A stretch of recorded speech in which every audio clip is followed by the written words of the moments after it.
বিসমিল্লাহির রহমানির রহিম। প্রিয় দেশবাসী, আসসালামু আলাইকুম। রক্তস্নাত জুলাই আগস্ট 1 বছর পর আমাদের মাঝে ফিরে এসেছে।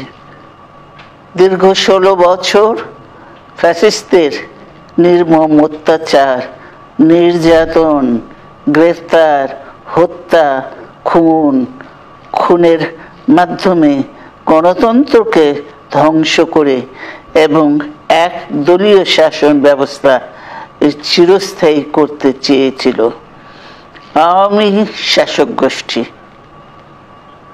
ছাত্র জনতার সম্মিলিত অভ্যুত্থানের মধ্যে দিয়ে ফ্যাসিবাদদের পতন ঘটেছে, সুযোগ সৃষ্টি হয়েছে নতুন করে বাংলাদেশকে গড়বার।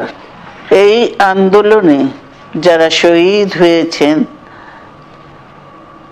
তাদের জানাচ্ছি আন্তরিক শ্রদ্ধা, আহতদের সমবেদনা।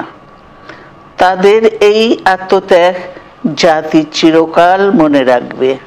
গুম, খুন, বিচার বহির্ভূত হত্যার শিকার যারা হয়েছেন তাদের তালিকা প্রস্তুত করতে হবে।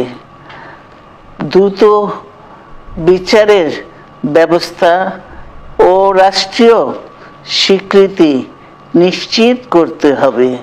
প্রতিটি পরিবারের সম্মানজনক পুনর্বাসন ও নিরাপদ ভবিষ্যৎ নিশ্চিত করতে হবে। প্রিয় দেশবাসী, আমাদের সামনে যে সুযোগ সৃষ্টি হয়েছে নতুন করে গণতান্ত্রিক ব্যবস্থাকে প্রাতিষ্ঠানিক রূপ দেওয়ার, তা আমাদের দ্রুত সম্পন্ন করতে হবে।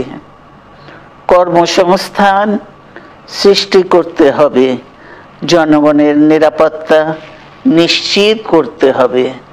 সর্বোপরি বাংলাদেশের স্বাধীনতা, সার্বভৌমত্বকে রক্ষা করতে হবে যে কোনো মূল্যে।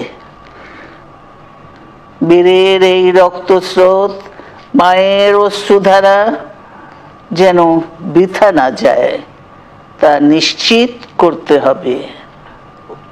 ঐক্য বজায় রাখতে হবে।